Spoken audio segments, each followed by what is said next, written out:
పరిశుద్ధ నామానికి మహిమ కలుగును గాక. దగ్గరగా ఆమేన్ చెప్దామా? దేవుని పరిశుద్ధ నామానికి స్తోత్రం కలుగును గాక. ఆమేన్.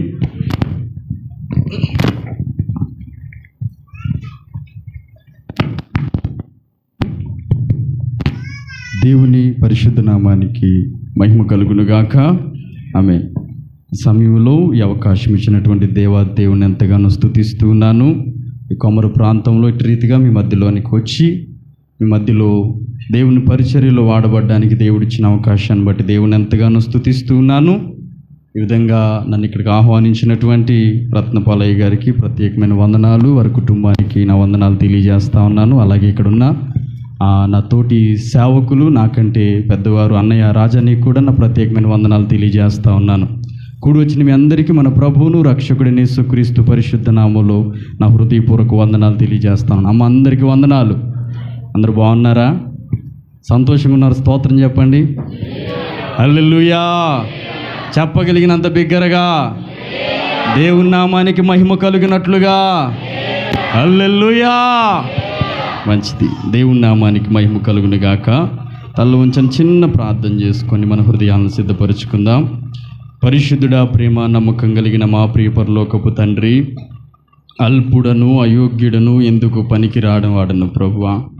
నాకంటే ఎంతో గనులున్నారు ప్రభువా నాయన. అయినా అల్పుడున నన్ను ఈ స్థితిలో నిలబెట్టావు తండ్రి. నాయన, నన్ను నేను నీ చేతులకు అప్పగించుకుంటున్నాను. నీ పాదాల దగ్గర నన్ను నేను తగ్గించుకుంటున్నాను. అయ్యా, నన్ను మరుగు చేసి ప్రభువా మీరు మాత్రమే బయలుపడమని తండ్రి. అయ్యా, నా నోటిని బోరగా వాడుకొనమని ప్రభువా. వాక్చాతుర్యము లేకుండగా నాయన, మానవ స్వరముతో కాకుండగా, లోక జ్ఞానముతో కాకుండగా నా తండ్రి ప్రభువా నీ వాక్యమును ఉన్నదున్నట్లుగా మాట్లాడునట్లుగా నీ ఆత్మాభిషేకమును దయచేసి మీరే మా అందరితో మాట్లాడమని ప్రభువా. వినగలిగిన చెవులు, గ్రహించగలిగిన మనస్సు, అంగీకరించేటువంటి హృదయము మా అందరికీ దయచేయమని మా ప్రభువును రక్షకుడైన యేసుక్రీస్తు పరిశుద్ధ నామములో మిక్కిలి వినయంతో ఈ మనవులు అడిగి వేడుకొనుచు పొంది ఉన్నామని నమ్ముచున్నాం పరమ తండ్రి. ఆమేన్.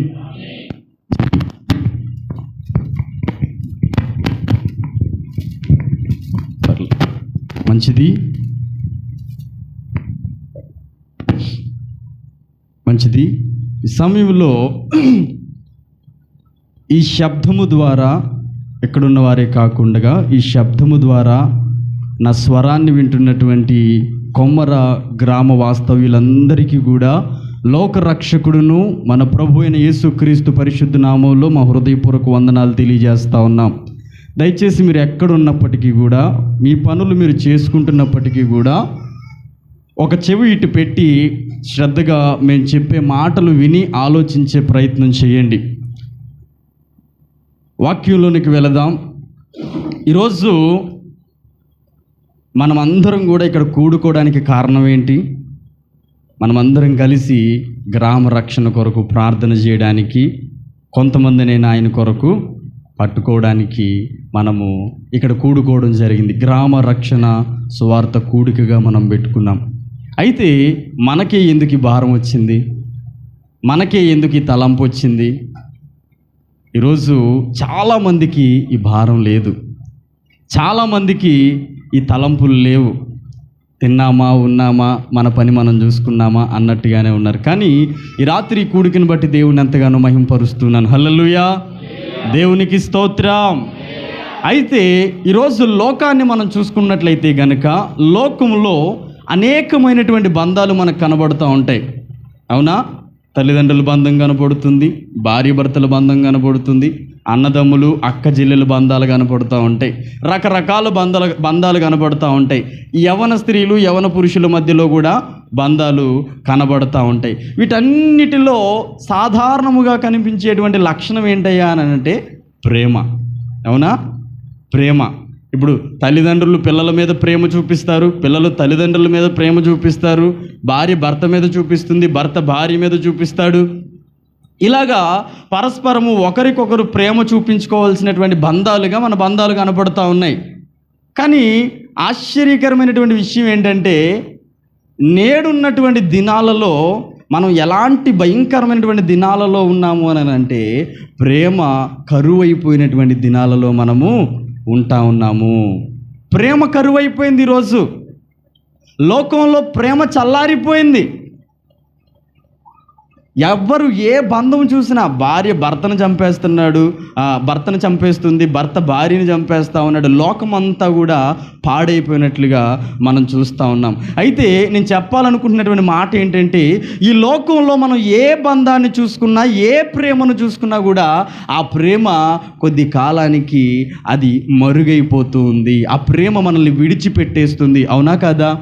ఈరోజు చాలామంది యవనస్తులు యవన ప్రాయంలో ఏం చేస్తున్నారు? మేము ప్రేమించుకున్నాం, మేము అవసరమైతే ప్రాణాలైనా అర్పించేస్తాం, మేము మాకంటూ మేము బ్రతకగలం, మాకు తల్లిదండ్రులతో పని లేదు, పెద్దలతో పని లేదు, మేము వెళ్ళిపోయి మా బ్రతికేదో మేము బ్రతుకుతామని వెళ్ళిపోయినటువంటి యవనస్తులు ఎంతమంది తిరిగి మరలా నిరాశ్రయులుగా గృహాలకు చేరట్లేదు?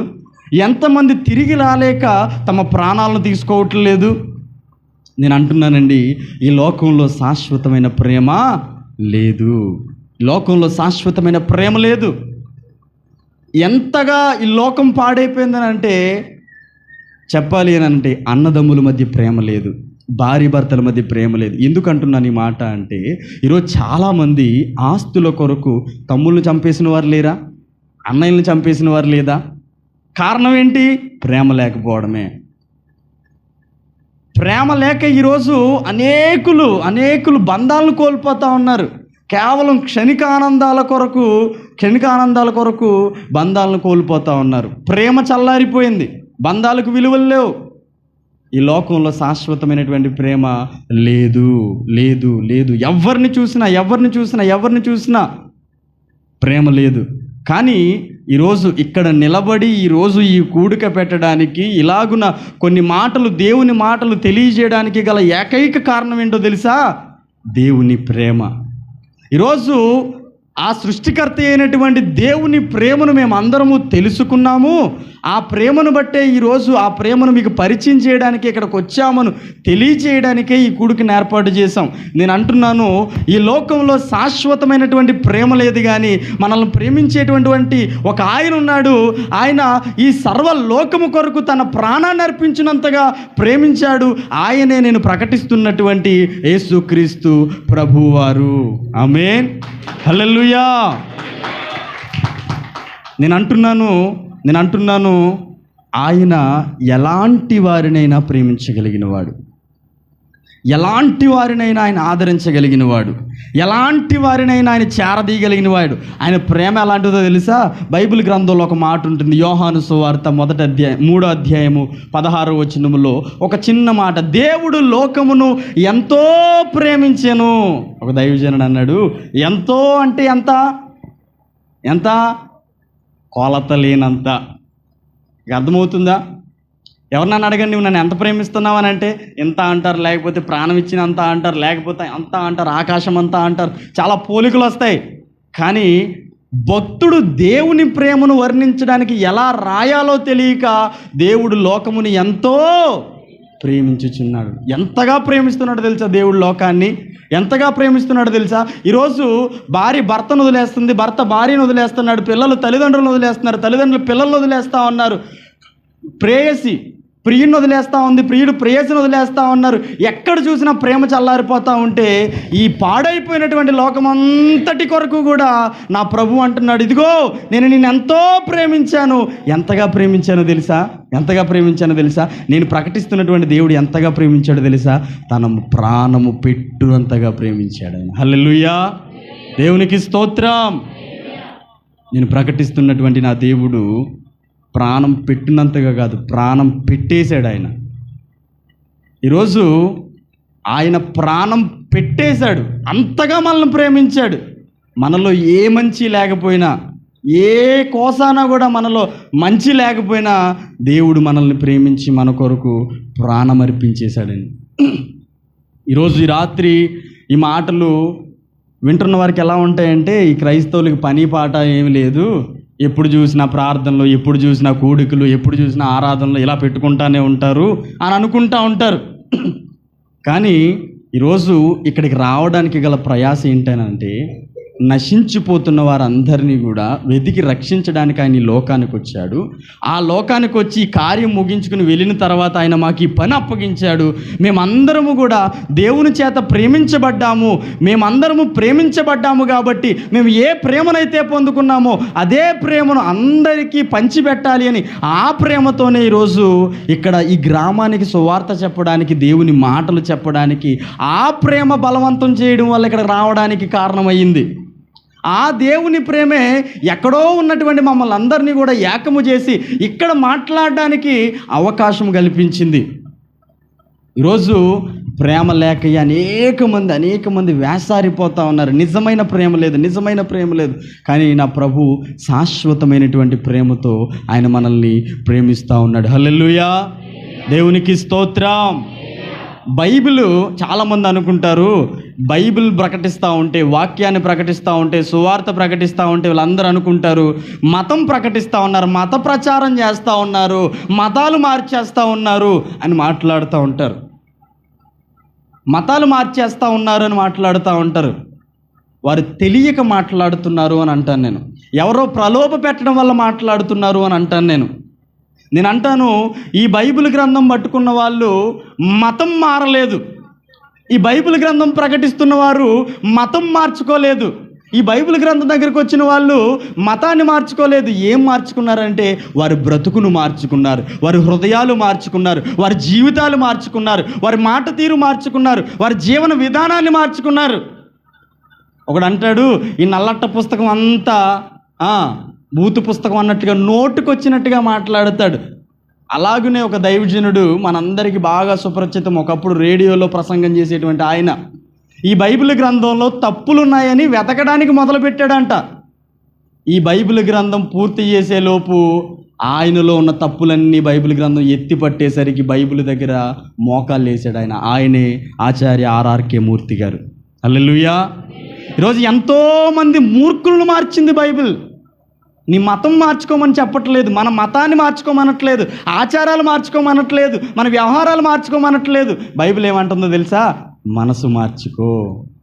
యేసుక్రీస్తు ప్రభువు వారు ఈ లోకంలోనికి వచ్చి ఆయన మొట్టమొదటిగా ప్రకటించినటువంటి వాక్యం ఏంటో తెలుసా? పరలోక రాజ్యము సమీపించి ఉన్నది, మారు మనసు పొందండి. ఎందుకు మారు మనసు పొందాలి? బైబిల్ అంటుంది హృదయం అన్నిటికంటే ఘోరమైనటువంటి వ్యాధి కలిగినది, అది మోసకరమైనది, దాని చొప్పున మనల్ని నడవద్దు అంటుంది. ఈరోజు మనిషి ఏమనుకుంటాడంటే తినుము, తాగుము, సుఖించుము, నీ మనసుకు నచ్చినట్లుగా నీవు చెయ్యము అన్నట్లుగా జీవిస్తూ ఉన్నాడు. కాబట్టే దేవుని భయం లేకుండా జీవిస్తూ ఉన్నాడు. దేవుడు లోకముని ఎంతగా ప్రేమించాడో తెలుసా అండి? దేవుడు లోకముని ఎంతగా ప్రేమించాడో తెలుసా? ఈరోజు దేవుని ప్రేమ చాలామందికి అర్థం కావట్లా. దేవుడు ఎంతగా ప్రేమించాడనంటే, దేవుడు, జాగ్రత్తగా వినాలి, దేవుడు ఈ సృష్టిని చెయ్యాలి అనేటువంటి తలంపు ఆయన మదిలోనికి వచ్చినప్పుడే, జాగ్రత్తగా వినండి, దేవునికి ఈ సృష్టిని చెయ్యాలి అన్న తలంపు తన మదిలోనికి వచ్చినప్పుడే మీరు గమనిస్తే సర్వ సృష్టిని ఆయన ఎలా కలుగజేశాడు? నోటి మాట చేత కలుగజేశాడు. ఆకాశమా కలుగు, భూమి కలుగు, వృక్షములు, మొక్కలు, జంతువులు, వీటన్నిటిని కూడా ఎలా కలుగజేశాడు? ఆయన నోటి మాట చేత కలుగజేశాడు. కానీ మానవుని ఎలా కలుగజేశాడు? తన స్వహస్తాలతో తన పోలిక చొప్పున ఆయన మనల్ని చేసుకున్నాడు. ఇంకా ఆశ్చర్యం ఏంటో చెప్పనా? మానవుని చెయ్యకముందే దేవుడు మనిషిని ఎంతగా ప్రేమిస్తున్నాడో చూడండి. మానవుని చెయ్యకముందే ముందు 5 రోజులు మనిషికి ఏది అవసరమో సమస్తాన్ని సిద్ధపరిచిన తర్వాత ఆ సిద్ధపరచబడినటువంటి ఏదేను వనములో దేవుడు మానవుని తన స్వహస్తాలతో తన అరచేతిలో చిక్కుకున్నట్లుగా బైబిల్ చెబుతూ ఉంది. దేవుడు అంతగా మనిషిని ప్రేమించాడు. ఎంతగా ప్రేమించాడో చెప్పనా? ఈరోజు మనం వేరే ఊరు వెళ్తున్నప్పుడు మన ఇంటి తాళాలు ఎవరికైనా ఇచ్చి వెళ్తామా? కానీ నా దేవుడు ఏం చేశాడో తెలుసా? మనిషిని ఎంతగా ప్రేమించాడో తెలుసా? తాను సృష్టించినటువంటి సృష్టి అంతటి మీద కూడా అధికారం ఎవరికి ఇచ్చాడో తెలుసా? ఆ మనిషినికి ఇచ్చాడు. అంతగా దేవుడు మనిషిని ప్రేమిస్తూ ఉన్నాడు. అంతగా ప్రేమించి ఏమన్నాడో తెలుసా? నీవు ఈ భూమిని ఏలు, నువ్వు ఫలించి అభివృద్ధి చెందు, విస్తరించు అని దేవుడు మానవునికి పూర్ణ అధికారం ఇచ్చేశాడు. ఇంకా ఇప్పుడు మనం పిలుచుకుంటున్నటువంటి జంతువుల పేర్లన్నీ కూడా ఎవరు పెట్టారు తెలుసా? ఎవరు పెట్టారు? ఆదాము పెట్టాడు. అంటే చూడండి, దేవుడు మనిషిని ఎంత ఉన్నతమైనటువంటి స్థితిలో చేశాడో చూడండి. దేవుడు మనిషిని ఎలా చేశాడు అని అంటే, తనతో ఉండాలి, తనతో సహవాసము చేయాలి, తనతో పాటు ఉండాలి అని దేవుడు మనిషిని చేస్తే మనిషి ఏం చేశాడు? తన స్వార్థానికి, అపవాది కుయుక్తికి లోబడిపోయి దేవుడిచ్చినటువంటి అధికారాన్ని కోల్పోయాడు, దేవుడిచ్చినటువంటి మహిమను కోల్పోయాడు, దేవుడిచ్చినటువంటి ప్రేమను కోల్పోయాడు. ఆఖరికి దేవునికి దూరం అయిపోయారు. చూడండి, ఏదెను వనములో మొదలైనటువంటి ఆ పతనము మలాకీ గ్రంథం వరకు కూడా కొనసాగుతూనే ఉంది. ఆది కాండములో మొదలైనటువంటి ఈ ఎడబాటు మలాకీ గ్రంథం వరకు కొనసాగుతూనే ఉంది. మనిషి అంతగా పాడైపోయాడు. తన ఇష్టానుసారంగా జీవించడం మొదలుపెట్టాడు. దేవుడేమో మనిషి నాతో ఉండాలి, నన్ను మహిమపరచాలి, నన్ను ఆరాధించాలి, నాతో పాటు సహవాసము చేయాలని. చూడండి, ఏదైనా వనములో చల్లపూటన దేవుడు ఆదాము అవ్వలతో సహవాసం చేసేవాడంట. అలాంటి ఉన్నతమైనటువంటి స్థితిలో నుండి మనిషి ఏం చేశాడు? తప్పిపోయాడు. ఈరోజు బైబిల్ అంటుంది, ఏ భేదమును లేదు, అందరూ పాపము చేసి దేవుడు అనుగ్రహించి మహిమను పొందలేకపోతా ఉన్నారు. ఈరోజు అనుకుంటారు ఇలా మత ప్రచారం కానే కాదు. మీరు అనుకోవచ్చు, నేను ఏ పాపం చేయట్లేదు, నేను ఏ వ్యభిచారం చేయట్లేదు, ఏ దొంగతనం చేయట్లేదు, నేను ఏ పాపం చేయట్లేదు, మంచిగా ఉంటున్నాను అని అనుకోవచ్చు. పాపం అంటే ఏంటి? ఆజ్ఞాతిక్రమమే పాపము. పాపం అంటే ఏంటో తెలుసా? బయట వింటున్న వారికి అర్థం కావడానికి చెబుతున్నాను. బైబిల్ పాపానికి ఇచ్చిన నిర్వచనం ఏంటో చెప్పనా? వాస్తవంగా మనం ఎవరినైనా వ్యక్తిగతంగా చంపేస్తే అయ్యో పాపం అంటాం. కానీ బైబిల్ ఏమంటుందో తెలుసా? తోటి సహోదరుని ద్వేషిస్తే పాపము, నరహంతకునితో సమానం అంటుంది. ఇప్పుడు చెప్పండి, మనం అందరం పాపులమా కాదా? ఈరోజు లోకమంతా కూడా ద్వేషంతో నిండిపోయింది. ఒకరంటే ఒకరికి పడదు, ఒకరంటే ఒకరికి నచ్చదు, ఒకరంటే ఒకరికి ద్వేషము, కల్మషము. పైకి బాగానే మాట్లాడుకుంటాం, కానీ లోపల కుళ్ళు, కుశుద్ధాలు. కానీ నా దేవుడి లోకానికి రావడానికి కారణం ఏంటో తెలుసా? ఆ కుళ్ళిపోయినటువంటి హృదయాన్ని మార్చడానికే. ఆమేన్. ఆ పాడైపోయినటువంటి హృదయాలను మార్చడానికే, ఆ తప్పిపోయినటువంటి బ్రతుకులు మార్చడానికే, ఆ పాడైపోయినటువంటి జీవితాలను మార్చడానికే యేసుక్రీస్తు ప్రభు వారి లోకానికి వచ్చి మతాన్ని మార్చలేదు ఆయన కులాన్ని స్థాపించలేదు లేకపోతే ఆయన ఒక వర్గానికి దేవుడు కాదు, ఒక మతానికి దేవుడు కాదు. ఆయన సర్వ సృష్టికి కారణభూతుడు, సర్వ సృష్టిని చేసినవాడు. ఆయన అందరికీ దేవుడు, ఆయన అందరికీ ప్రభు అయి ఉన్నాడు. హల్లెలూయా, దేవునికి స్తోత్రం. ఎంతగా ప్రేమించాడు అని అంటే, మానవుడు దేవుడిచ్చినటువంటి అధికారం అంతటినీ కోల్పోయి ఎప్పుడైతే దేవునికి దూరం అయిపోయాడు, ఎంతగా దూరం అయిపోయాడు తెలుసా? మలాకీ గ్రంథానికి, మత్తయి సువార్తకి తెల్ల కాగితం ఒకటి ఉంటుంది మధ్యలో. ఆ తెల్ల కాగితానికి చరిత్రకారులు ఇచ్చినటువంటి నిర్వచనం ఏంటో తెలుసా? చీకటి కాలము, మౌన కాలము అని అన్నాడు. అంటే 400 సంవత్సరాలు దేవుడు తన ప్రజలతో మాట్లాడలేదంట. ఆశ్చర్యం కాదా? ఒక ప్రవచనం లేదు, ఒక దర్శనము లేదు, ఒక ప్రవక్త లేడు, ఒక వాక్కు లేదు, ఒక దైవజనుడు రావటం లేదు. 400 సంవత్సరాలు నిశ్శబ్ద కాలం. అయితే దేవుడు అనుకున్నాడు, మనిషి తన పాపం వల్ల ఎక్కడికి వెళ్ళిపోతున్నాడు? పాపం వల్ల వచ్చే జీతం ఏంటి? మరణం. అది నిత్య నరకం, అగ్నిగుండం, ఆరని అగ్నిగుండం అని బైబిల్ చెబుతా ఉంది. అయితే నా దేవుడు లోకాన్ని ఎంతగా ప్రేమిస్తున్నాడో తెలుసా? ఏ ఒక్కరూ నశించిపోవడం ఆయనకి ఇష్టము లేదు. ఈరోజు నేను ప్రకటిస్తున్నటువంటి యేసుక్రీస్తు ప్రభువుకి ఏ ఒక్కరూ నశించిపోవడం ఇష్టం లేదు. అందరూ అంతటా మారు మనసు పొంది నా దేవుడు అనుగ్రహించేటువంటి నిత్య రాజ్యాన్ని సంపాదించుకోవాలని ఆయన ఆశపడతా ఉన్నాడు. అందుకే ఎంతగా ప్రేమించావు దేవా, నువ్వు నన్ను ఎంతగా ప్రేమించావంటే ఆయన ఇచ్చే సమాధానం ఏంటో చెప్పనా? నేను ఎంతగా ప్రేమించానో తెలుసా?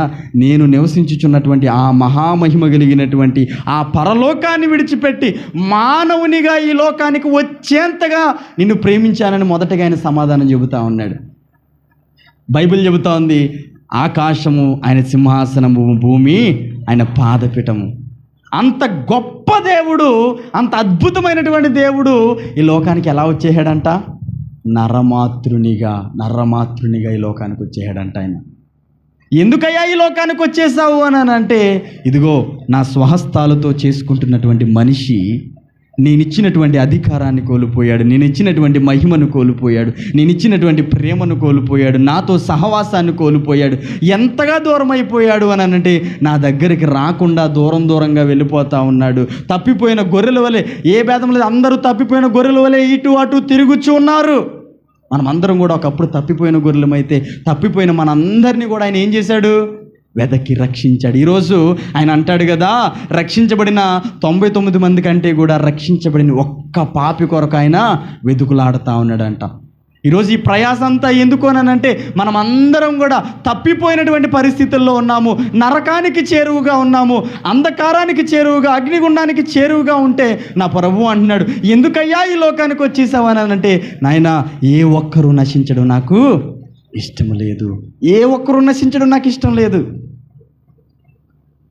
నేనేమో వీరందరినీ కూడా నాతో పాటు పరలోకం రాజ్యంలో ఉండాలి, నాతో పాటు ఉండాలి అని మనిషిని చేసుకుంటే, వాడేమో అపవాది కుయుక్తికి లోబడిపోయి నరకానికి వెళ్ళిపోవడానికి ఇష్టపడతా ఉన్నాడు.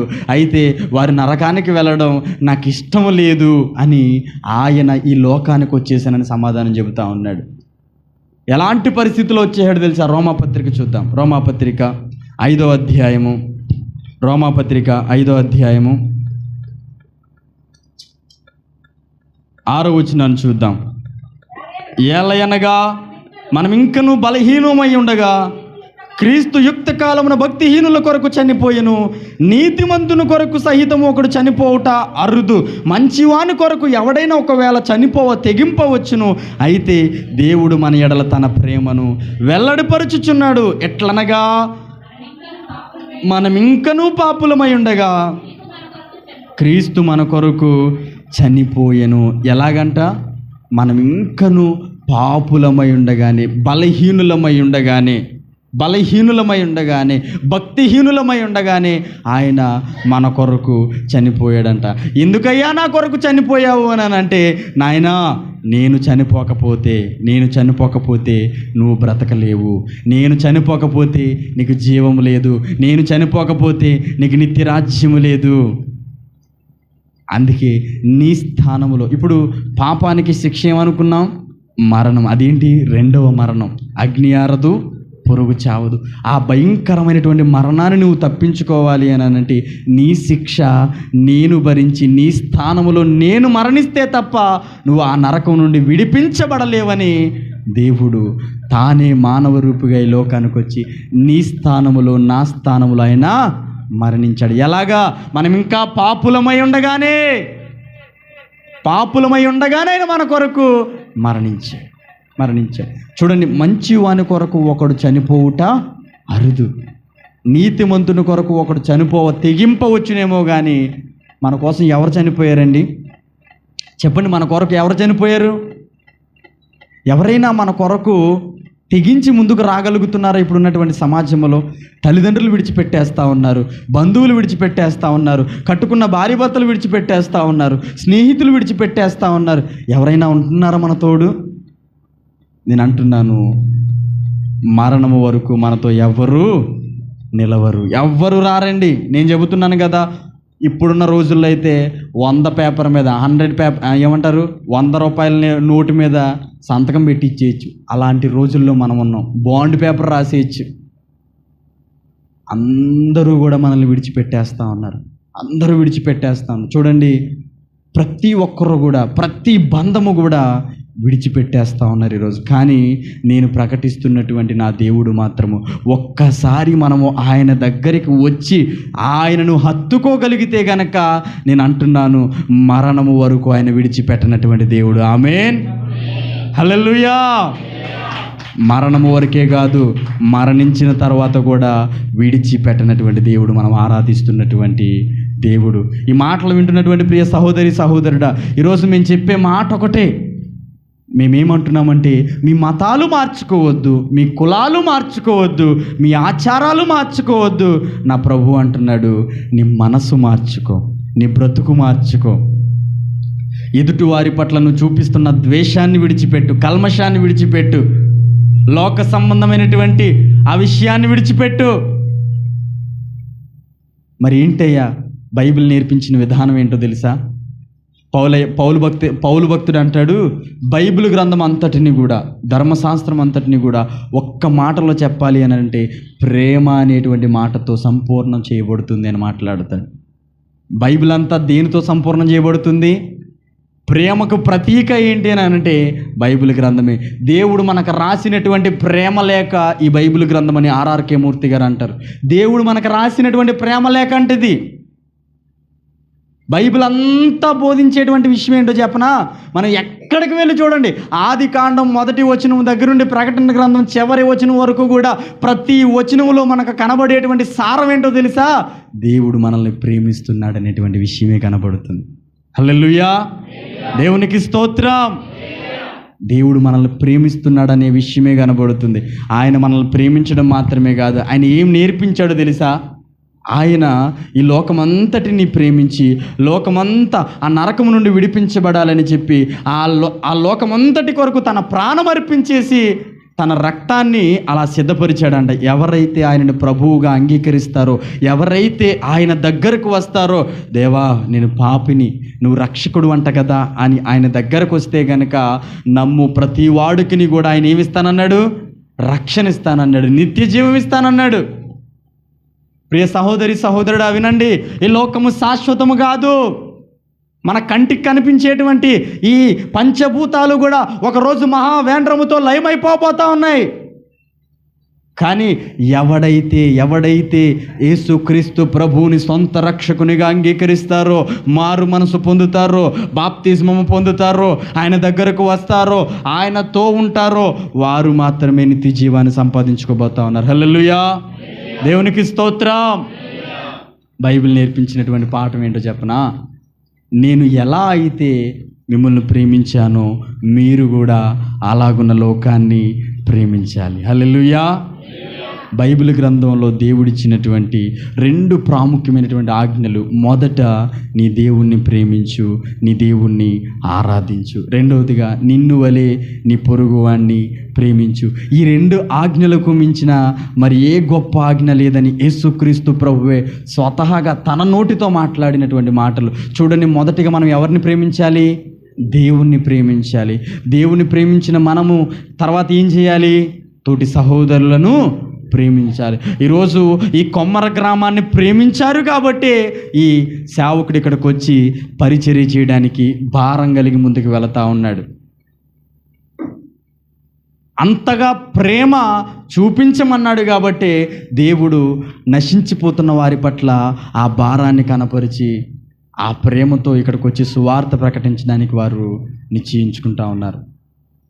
చూడండి, క్రైస్తవులుగా మా ఆశల్లా ఒకటే, మేము పొందుకున్నటువంటి రక్షణ, మేము పొందుకున్నటువంటి ఈ నిత్య జీవపు వాగ్దానాన్ని ప్రతి ఒక్కరూ కూడా సంపాదించుకోవాలి అనేది మా ఆశ. ఈరోజు మనం ఎవ్వరం కూడా నశించడం దేవునికి ఇష్టం లేదండి. దేవుడు ఆశపడుతున్నటువంటి విషయం ఏంటి చెప్పనా? మనం అందరం కూడా రక్షించబడి నీతిగా, యథార్థముగా, పరిశుద్ధంగా జీవించాలి అని. అలా పరిశుద్ధంగా జీవించిన వారిదే పరలోకమని, ఇష్టానుసారంగా జీవిస్తే పరలోకం లేదని దేవుడు మాట్లాడుతూ ఉన్నాడు. నేను చెబుతున్నాను, ఈ లోకం శాశ్వతం కాదు. మనం చూస్తున్నవన్నీ ఒకరోజు లయమైపోతా ఉన్నాయి ఒకరోజు. కానీ ఎవరైతే ఆయనలోనికి వస్తారో వారు మాత్రము నిత్యము నిలుస్తారని దేవుని వాక్యం చాలా స్పష్టంగా తెలియజేస్తూ ఉంది. ప్రియా సహోదరి సహోదరుడా, నేను చెబుతున్నాను, దేవుడు మనల్ని ఎంతగానో ప్రేమిస్తూ ఉన్నాడు.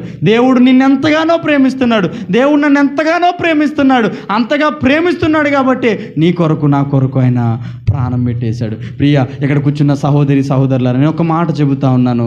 మనము మొదటిగా దేవుణ్ణి ప్రేమించేవారిగా ఉండాలి. దేవుణ్ణి ప్రేమించేవారిగా ఉండాలి. ఎవరైతే దేవుణ్ణి ప్రేమిస్తారో వారే తోటి సహోదరిని ప్రేమించగలుగుతారు.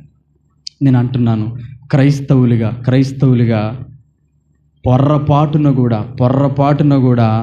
పొర్రపాటున కూడా ఎవ్వరి మీద కూడా ద్వేషం పెట్టుకోకండి. నా మాట జాగ్రత్తగా వినండి. ఒక సేవకుడిగా చెబుతా ఉన్నాను, ఎవ్వరి మీద కూడా ద్వేషం పెట్టుకోకండి. తన సహోదరుని ద్వేషించేవాడు నరహంతకునితో సమానుడు. నరహత్య చేయువాడంటే పాపం చేయవాడు. పాపులు పరలోకానికి అనర్హులు. ఈరోజు మనం అందరం కూడా పరలోకం వెళ్ళాలి అనేటువంటి ఆశతో ఉన్నాం కదా. ఇక్కడ పరలోకం వెళ్ళాలనుకున్న వాళ్ళందరూ చేయొద్దు. మిగతా వాళ్ళు వెళ్ళరా? మిగతా వాళ్ళకి ఆశ లేదా? సరే, ఇంకోసారి అడుగుతాను, చేతులు ఎత్తొద్దు కానీ నేను ఒక ప్రశ్న అడుగుతాను. ఇప్పటికిప్పుడు ప్రభువు రాకడొచ్చినా, మన మరణమే వచ్చినా మనం ఎక్కడికి వెళ్తాం? మనం ఎక్కడికి వెళ్తాం? ఆత్మ పరిశీలన చేసుకో. నేను అంటున్నాను, గుండెల మీద చేసుకుని ఆత్మ పరిశీలన చేసుకోండి. మీ చుట్టుపక్కల వారి మీద కానీ, మీ ఇంటి పక్కల ఇరుగు పొరుగు వారి మీద కానీ, మీ చుట్టాల వారి, మీ బంధువుల మీద కానీ, ఎవరి మీదైనా కోపము కానీ, ద్వేషము కానీ, పగ కానీ, అసూయ కానీ, కల్మషం కానీ ఇలాంటి లక్షణాలు ఉంటే ఇక్కడే ప్రభు పాదాల చెంత ఈ రాత్రి విడిచిపెట్టి వెళ్ళిపోండి. హల్లెలూయా. నా మాట అర్థం కాలేదా? అర్థమైందా? ఇప్పుడే మనలో ఉన్నటువంటి ఈ బలహీనతలను విడిచిపెట్టకపోతే ఏమో ఈ రాత్రే ప్రభు మన ప్రాణాన్ని అడుగుతాడేమో. అర్థమవుతుందా? మాట్లాడుతుండగానే ఈరోజు ఇక్కడ మాట్లాడి వెళ్తున్నా, నేను రేపు ఉంటానో లేదో తెలియదేమో. అందుకే ఏనాటి కీడే నాటుకి చాలును అంటే అర్థం ఏంటి? ఏ రోజు లెక్క ఆ రోజు తేల్చేసుకోవాలి. దావీదు భక్తుడు అంటాడు, దేవా నా యందు నీకు ఆయాసకరమైనది ఏదైనా కలదేమో, నన్ను హిస్సోపుతో కడుగయ్యా. కలదేమో అంటే అనుమానం, అది పొరపాటు నీకు వ్యతిరేకంగా నేను ఏమన్నా చేశానేమో, నన్ను క్షమించయ్యా. అనుదినము పడకెక్కే ముందు మన ప్రార్థన ఇదై ఉండాలి. ఎందుకు చెప్పనా? పడకెక్కిన తర్వాత మనము వస్తామో లేదో మనకి తెలీదు. ఉన్నా పాటున అనే పాట పాడేస్తామో లేకపోతే ఉదయం లేస్తామో మనకి తెలీదు. నేను అంటున్నాను, పౌలయ్య గారు అంటారు, ఇదిగో నా పరుగును కడముట్టించింది, నా విశ్వాసమును కాపాడుకుంటూ నీకు నా కొరకు నీతి కిరీటము ఉంచబడి ఉన్నది. అది నాకు మాత్రమే కాదు, నాతో పాటు ఆయన ప్రత్యక్షతను అపేక్షించిన ప్రతి ఒక్కరికి కూడా అది అనుగ్రహించబడునని పౌలయ్య గారు మాట్లాడుతున్నారు కదా. ఆయనకున్న నిశ్చయత ఏంటో తెలుసా? ఇదిగో బ్రతుకుట నా మట్టుకైతే క్రీస్తే, చచ్చిపోతే పరలోకంలో నా తండ్రి ఎదుట కళ్ళు తెరుస్తాను. హల్లెలూయా, ఆమేన్. క్రైస్తవుడిగా మనకుందా నిరీక్షణ? చెప్పండి. గుండెల మీద చేసుకుని చెప్పండి, నేను పరలోకం వెళ్ళిపోతానని చెప్పండి. నేను అడుగుతున్నాను, వాళ్ళకి కాదు సువార్త, నేను అడుగుతున్నాను, నేను చెబుతున్నాను ఒక సేవకుడిగా. పొర్రపాటున 2 చేతులు జోడించి చెబుతా ఉన్నాను, చిన్నవాడిని అయినప్పటికీ కూడా. గమనించండి, మన బ్రతుకు ఎలా ఉండాలో చెప్పనా? మన బ్రతుకు ఎలా ఉండాలో చెప్పనా? ఇప్పటికిప్పుడు మనం మరణించేసిన నా తండ్రి దగ్గర కళ్ళు తెరుస్తాను అనేటువంటి నిశ్చయతలోనికి వచ్చేయాలి మనం. ప్రకటన గ్రంథం 19:20 ఏముంటుందో తెలుసా? ఆత్మయు పెండ్లి కుమార్తెయు రమ్ము అని పిలుస్తాడు ప్రభు. రాకడలో, రాకడ ఇంకా చాలా దూరం ఉందనుకుంటున్నారా? చాలా దూరం ఉందనుకుంటున్నారా? ఇలా వేళ్ళ మీద లెక్క పెట్టుకోవచ్చు. మీకు అర్థమవుతున్నాయి నా మాటలు? వేళ్ళ మీద లెక్క పెట్టుకోవచ్చు. నెలలో తెలియదు, సంవత్సరాలు తెలియదు, రోజులో తెలీదు. ఇదిగో దొంగ వచ్చినట్లుగా నేను అంటే దొంగ వచ్చినట్లుగా అంటే దొంగ ఎప్పుడు వస్తాడో తెలీదు, ఎలా వస్తాడో తెలీదు. రెప్పపాటున వస్తాడు, మొత్తం చక్కబెట్టుకుని వెళ్ళిపోతాడు ఆయన. విడవబడుట బహుభయంకరము. ఎప్పటి వరకు బయట వారు మాటలు విన్నారు, ఇప్పుడు మనం వింటున్నాం. నేను చెబుతున్నాను, ఈ రాత్రి ఇక్కడ ఊరకే రాలేదు మనం. ఆ మాటలు వినండి, ఈ రాత్రి ఇక్కడ మనం ఊరకే రాలేదు. యాకోబయ్య గారు అంటారు, మీరు కేవలం వినువారు మాత్రమై ఉండి మిమ్మును మీరు మోసపుచ్చుకొనకుండా వినిన దాని ప్రకారము జీవించువారై ఉండాలి అని అంటాడు. అంటే అర్థం ఏంటి? మనం కొన్ని సంవత్సరాలుగా బాప్తిస్మము పొంది మందిరానికి వస్తూ ఎన్నో వాక్యాలు విన్నాం, వినలేదా? ఎన్నో వాక్యాలు వింటున్నటువంటి మనము ఈరోజు మన భక్తి జీవితం ఎలా ఉంది? మన భక్తి జీవితం ఎలా ఉంది? అమ్మ, నేను అంటున్నాను, దేవుడు మనల్ని చాలా ప్రేమిస్తున్నాడు. దేవుడు అంతగా ప్రేమిస్తున్నాడు కాబట్టి ఈ రాత్రి మనతో మాట్లాడుతున్నాడు. హల్లెలూయా. 1, అన్యులు రక్షించబడాలి, వారు రక్షించబడాలని పాటుపడుతున్నటువంటి మనము. చూడండి, ఒకడు లోకమంతటిని సంపాదించి వాని ఆత్మను కోల్పోతే వానికి ఏమన్నా ప్రయోజనమా? చూడండి, నేను ఇక్కడ అరిచరిచి వాక్యం చెప్పేసి ఈ రాత్రి నేను చచ్చిపోయిన నరకానికి వెళ్ళిపోతే ఏమన్నా ఉపయోగం ఉందా? లేదు కదా. ముందు మనల్ని మనం చక్కబెట్టుకుంటూనే మన తోటి సహోదరుల్ని చక్కబెడుతూ ఉండాలి. ఒక మాట చెప్తున్నా, తెస్సలోనికే సంఘము ప్రేమలో విస్తరించిందంట. అంటే అర్థం ఏంటో చెప్పనా? ఈరోజు చాలామంది సంఘాలలో ఈ బాధ్యత తీసుకోవట్లేదు కాబట్టి ఆత్మల సంఘాల్లోకి రావట్లేదు. సంఘాలలో ఈ బాధ్యత తీసుకోవట్లేదు. కాబట్టి నా మాట జాగ్రత్తగా వినండి. సంఘాల్లోనికి నూతన ఆత్మలు రావట్లేదు. కారణం ఏంటో చెప్పనా? అనుకుంటున్నారు సంఘస్థులు, సంఘం కొరకే చెప్తున్నాను కాబట్టి మైక్ పక్కకి పెట్టా, అనుకుంటున్నారు సంఘస్థులు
అందరికీ చెప్తామా లేదా?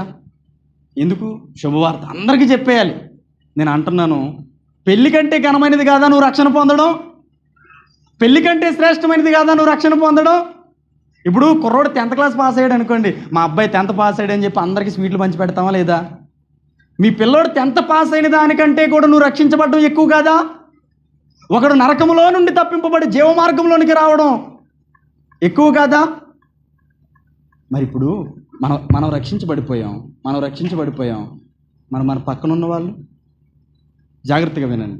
ఇది సేవకుడి పని మాత్రమే కాదు. యేసుక్రీస్తు ప్రభువారు ఆరోహణం అయిపోతున్నప్పుడు ఒక మాట చెప్పారు. ఆయన, మీరు సర్వ సృష్టికి నీ వెళ్ళి సర్వ సృష్టికి నీ సువార్తను ప్రకటించి అనేకులను శిష్యులుగా. ఇప్పుడు ఇది శిష్యులతో చెప్పిన మాట, అందరికీ చెప్పిన మాట. ఇప్పుడు ఈ అందరిలో సంఘమంతా ఉందా లేదా? కొన్ని పాస్టర్ల గారు సువార్థికులు ఉన్నారా? అమ్మ వినండి, మనము మన తోటి సహోదరుని ప్రేమించడం అంటే వందనాలండి అని చెప్పి వాళ్ళని పలకరించడం కాదు. ఇప్పుడు మనం రక్షించబడ్డాం.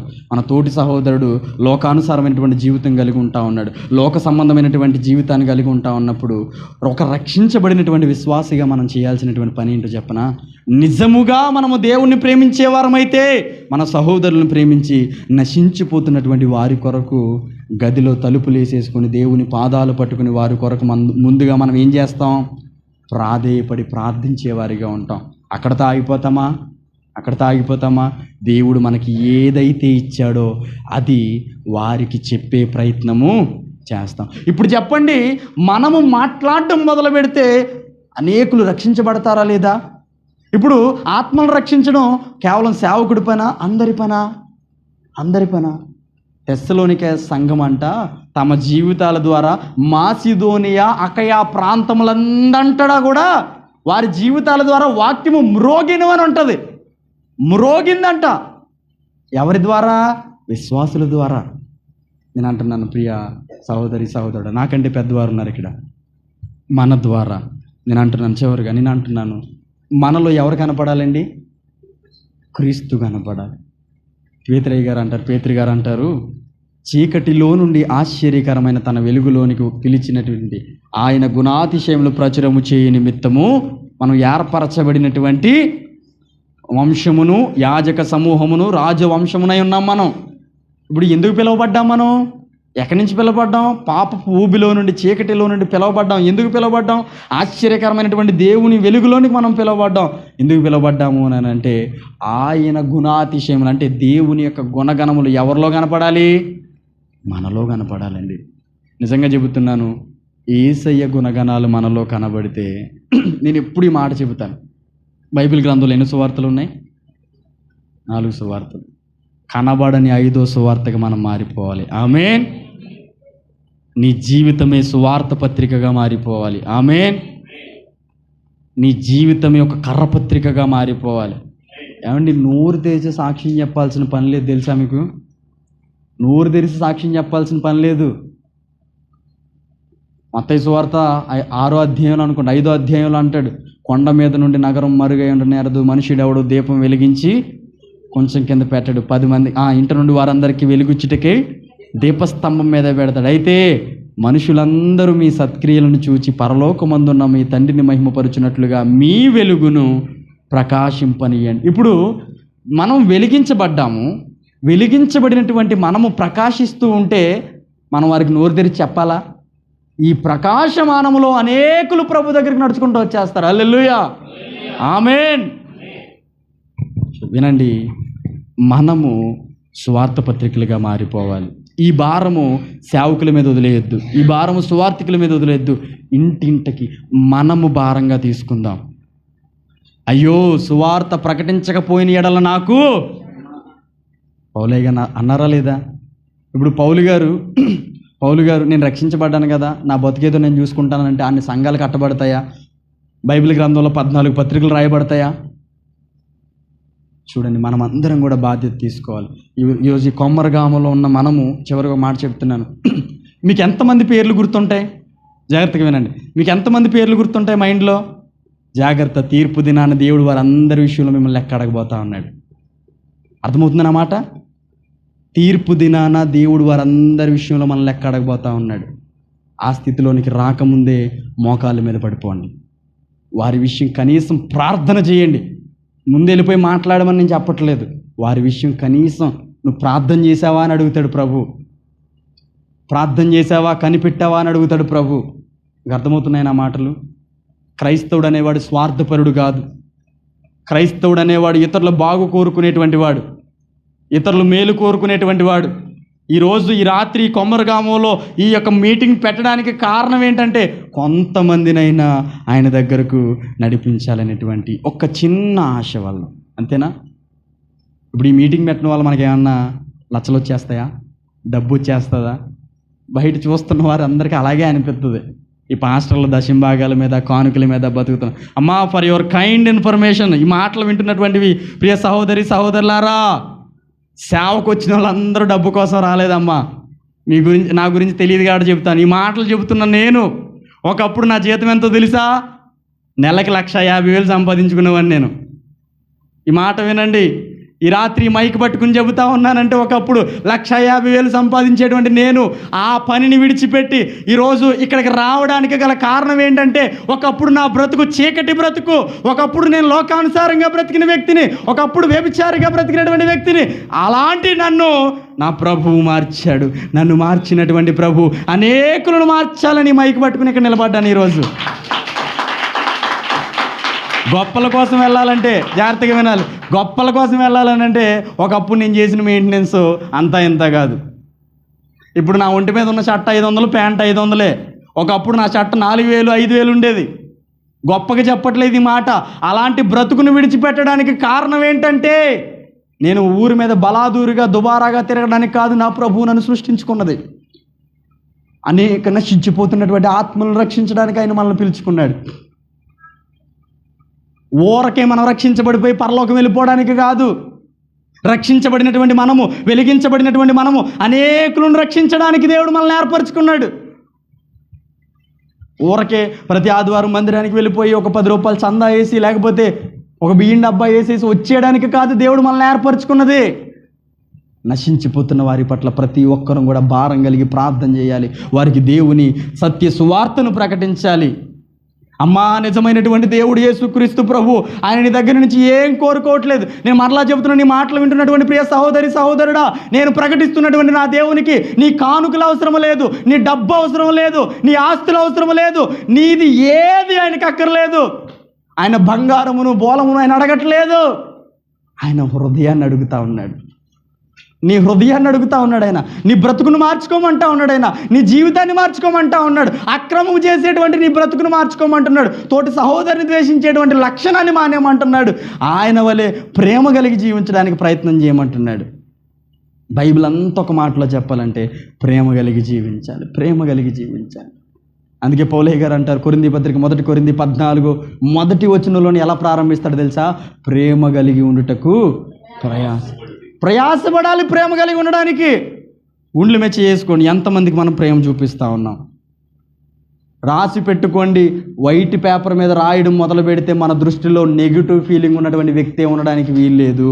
ఒక్కరి మీద కూడా నేను మరలా చెబుతున్నాను, ఎవరి మీదైనా పగ కానీ కోపము కానీ ఎవరితోనైనా మీకు పడనటువంటి శత్రుత్వం ఉంటే కనుక ఇప్పుడే సమాధాన పడిపోండి. నా ప్రభు అంటున్నాడు, ఒకడు బలి అర్పణ తీసుకుని ప్రభు దగ్గరకు వస్తూ ఉంటే నువ్వు అక్కడే ఆగిపో. ముందు వెళ్ళి నీ సహోదరునితో సమాధానం పడి అప్పుడు అది అప్పగించి అంటా ఉన్నాడు. ఈరోజు మనం అనుకుంటా ఉన్నాం దేవుడు మన ప్రార్థన ఆలకిస్తాడు అనుకుంటున్నాం. జాగ్రత్త, ఆయన మన ప్రార్థన వినడు. మనము అలాంటి స్థితిలో ఉండడానికి వెళ్ళలేదు. చెప్తున్నాను, మనమందరం కూడా ఈ రాత్రి ప్రభు వస్తే ఎత్తబడిపోయే స్థితిలోనికి రావాలి. ఆమెను అంటలేదు ఎవరు? అర్థం లేదన్నమాట. ఈ రాత్రి నా ప్రభు వస్తే ఎత్తబడిపోయేటువంటి స్థితిలోనికి రావాలి.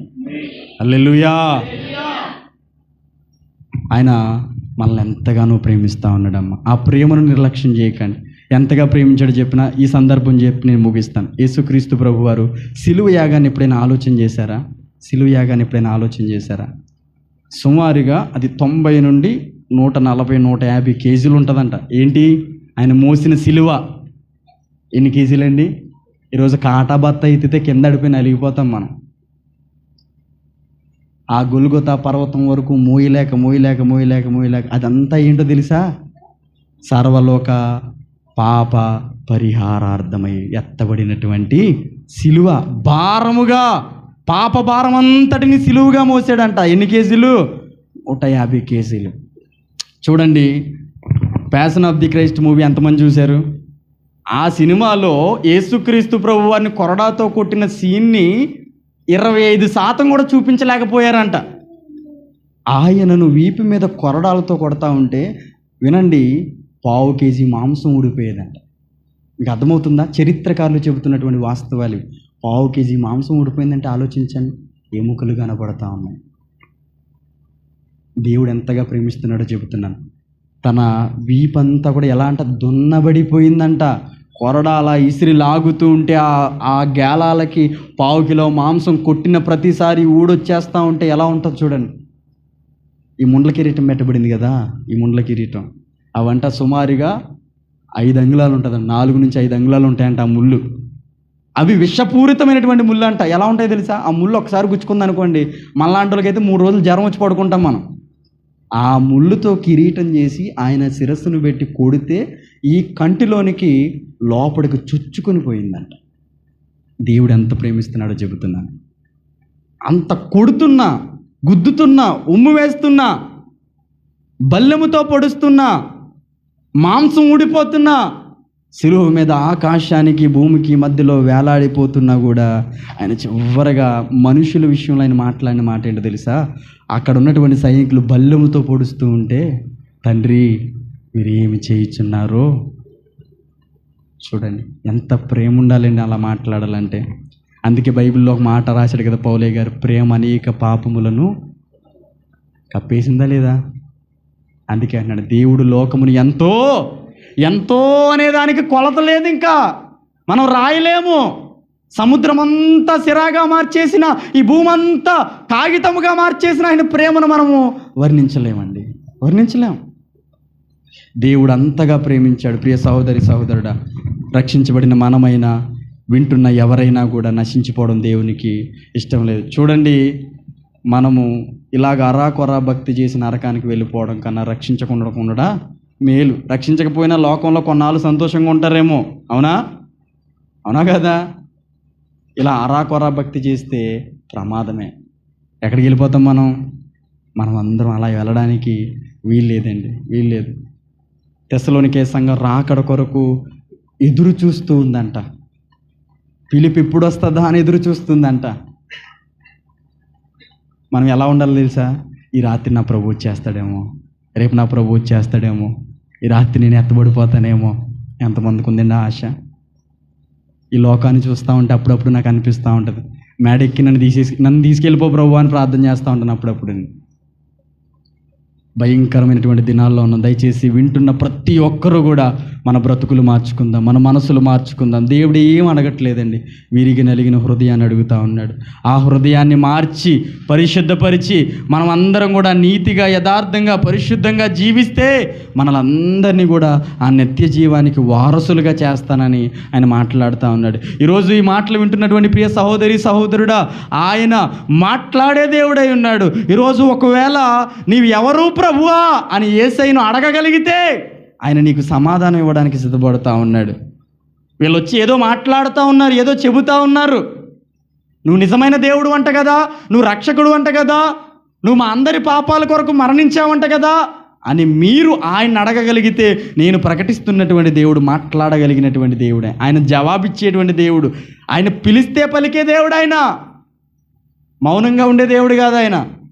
కాబట్టి మనం అందరం కూడా రక్షించబడాలని దేవుడు మనల్ని ఎంతగానో ప్రేమిస్తూ ఉన్నాడు. ఎంతగా ప్రేమించాడంటే తన ప్రాణాన్ని అర్పించేసి మనల్ని అందరినీ కూడా నిత్య జీవానికి వారసులుగా. అందుకే ఈరోజు ఆయన రక్తం వల్ల మనం అందరం కూడా ఎలా మార్చబడ్డాం? నీతిమంతులుగాను పరిశుద్ధులుగాను మార్చబడ్డాం. అయితే అంతము వరకు కూడా అదే పరిశుద్ధతను కాపాడుకోమన్నాడు, అదే నీతిమత్వాన్ని కాపాడుకోమన్నాడు. ఎందుకు అని అంటే అంతము వరకు మన పరిశుద్ధతను కాపాడుకోకపోతే, పరిశుద్ధత లేకుండా ఎవడును ప్రభువును చూడలేడు. ఈరోజు మనం ఎత్తబడాలి అని అంటే పరిశుద్ధులంట తోటి సహోదరుల పట్ల ద్వేషం పెట్టుకోరంట.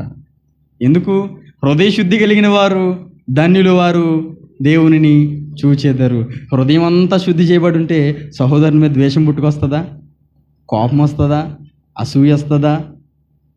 రాదు. కాబట్టి హృదయము కడుక్కుందాం దేవుని సన్నిధిలో. దేవుడు మన కొరకు చూపించినటువంటి ఆ ప్రేమను మనము పొందుకున్న వారిగా, ఆ ప్రేమను కాలదన్నేవారిగా కాకుండా ఆ ప్రేమను పొందుకొని, ఆ ప్రేమను హత్తుకొని మన బ్రతుకులు మార్చుకొని మనము నీతిగా, యథార్థంగా, పరిశుద్ధంగా జీవించగలిగితే, నేను అంటున్నాను, మన బ్రతుకులు పరిశుద్ధంగా ఉంటే కనుక ఇప్పటికిప్పుడు చచ్చిపోతే పరలోకం వెళ్ళిపోతాం. పరలోకం వెళ్ళిపోవడం కావాలా, విడవబడడం కావాలా? అయ్యో, విడవబడుట బహుభయంకరమైనటువంటి ఘోరమైనటువంటి స్థితి. అది రొమ్ములు బాదుకుని ఏడ్చిన ఎవ్వరూ కూడా సహాయము చేయలేనటువంటి పరిస్థితి అది. కాబట్టి నేను అంటున్నాను, జీవము కలిగిన దేవుని చేతిలో పడుట భయంకరము. నేను అంటున్నాను, ఆయన చేతుల్లో పడేదానికంటే ముందు ఆయన పాదాల మీద పడిపోతాం. ఆమేన్. ఆయన చేతుల్లో, ఆయన తీర్పులో, ఆయన చేతిలో పడేదానికంటే ముందు ఆయన పాదాల మీద పడిపోతే ఆయన మనల్ని మరొక అవకాశం ఇచ్చి మన బ్రతుకును మార్చడానికి ఆయన ఇష్టపడుతూ ఉన్నాడు. ఆమేన్. సమయంలో తల ఉంచండి, ప్రతి ఒక్కరు కూడా ప్రార్థన చేసుకుందాం.